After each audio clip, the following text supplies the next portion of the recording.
When elder Cleopa was asked, "Why does the Lord allow evil?" he answered with the following story. A long time ago in the Egyptian desert there lived a hermit monk. Sometimes he would go to Alexandria to sell the baskets he wove. The hermit would give almost all the money he made on his baskets to the poor, leaving only enough to buy himself the bare necessities. One day, while walking to the city, he asked himself the question, why does the Lord allow evil in people's lives if he is good, just, and almighty? His mind was disturbed because he had seen so much unhappiness and sorrow when he was last in the city. Along the road he met another monk who was also going to Alexandria. They talked with each other, and he told his new travelling companion about his anguish. Seeing that the hermit was troubled, the monk comforted him, and told him that the Lord will reveal the truth to him when they arrive at the city, but he will have to pray ceaselessly and never ask questions, no matter what happens. The hermit promised to do as the monk said, and they continued along their way.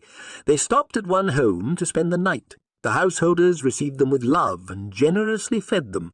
On the table was a beautiful silver vessel. Before they left to go to sleep, the monk surreptitiously took that vessel and put it in his rucksack. The hermit wanted to reproach his companion, but he remembered his promise and said nothing. In the morning they came to the river. The monk took out the vessel, made the sign of the cross over it, and put it into the river. By lunchtime the travellers had arrived at another village. They were invited to one of the houses for a meal. When they were leaving the house, a dog was barking in the yard. The monk killed it. Immediately a boy ran out of the house and started screaming. The hermit's travelling companion grabbed him by the right arm, yanked it and broke it, then calmly continued his way. The indignant hermit wanted to tell him what he thought, but remembering his promise, he again kept silence. When dusk fell, the monk and the hermit decided to spend the night in a ramshackle house, which turned out to be inhabited by some children. Their parents had died, and they had no one to take care of them. The travellers spent the night there. But in the morning, before leaving, the monk took a firebrand out of the furnace and burned down the house. And again the hermit was indignant, but again he could say nothing. They came to a third village. There they saw a ruined church, but it was still possible to go into it and pray. The monk took up a stone and flung it through the church window, shattering it. Then he took his bemused brother to a tavern. When he entered, the monk made 3 prostrations. The hermit by now had resigned himself to his companion's strange behaviour and just prayed. On the last night, the travellers were invited to spend the night in a house on the edge of a wood.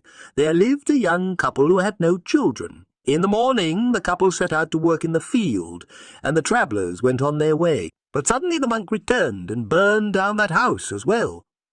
Finally, they arrived at Alexandria. The hermit could no longer wait to understand the essence of what had happened to them on the road. So he asked his companion, "Tell me, after all, who are you?"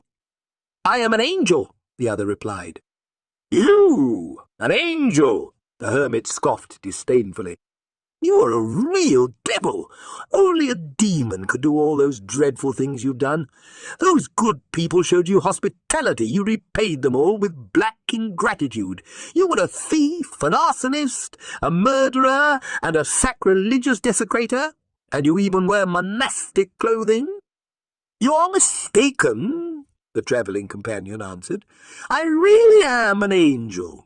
And I was sent to you because the Lord saw your anguish and wanted to answer the questions that tormented you. I know that you want to know why I did all those things. I will start from the beginning. Why did I steal the vessel? I'll answer you. Our host's grandfather stole it from one monastery church, and because of that sacrilege his family was punished for 3 generations with illnesses and other problems. As a sign of gratitude for their hospitality, I decided to deliver them from this punishment. I signed the vessel with the sign of the cross and put it into the river. Some monks will come there to wash their clothes, find it, and return it to the monastery. I knew that the dog was already rabid. It would have bitten its owners, and that is why I killed it. And I broke their son's arm because I could foresee that when he grows up he would become a robber. But with a bad arm like that, you can't do much robbing. Why did I burn down the children's house? Those children would soon have died without any care, and now in the place of their burned house they'll find the silver their parents hid, and they can now go to Alexandria to their grandfather, who is a bishop. He'll take care of them. When they grow up, The boys will become priests, and the girls will marry. I know that you are puzzled as to why I threw the stone through the church window and made prostrations in the tavern. I saw that the demons were dancing at the church window, and I chased them away with that stone. That church will soon be repaired. In the tavern was a wealthy merchant who had promised the priest that he would pay the cost of repairing the church. That is why I bowed to him. And finally, about the last house, I burned it down in order to save the young couple from the curse of childlessness. The husband had made a dirty deal and built that house with the money he got from it. That is why they didn't have any children. I saw that he is repenting of his deed and doesn't know how to get rid of his house. Now he will build a more modest house, but on honestly earned money, and the Lord will bless them with children. Do you understand? God's mercy for people is shown in everything, but they don't see it and can't understand it. The Lord never commits evil, but people look at his works as misfortunes and sorrows, while the Lord does these things only for the sake of good and for their correction.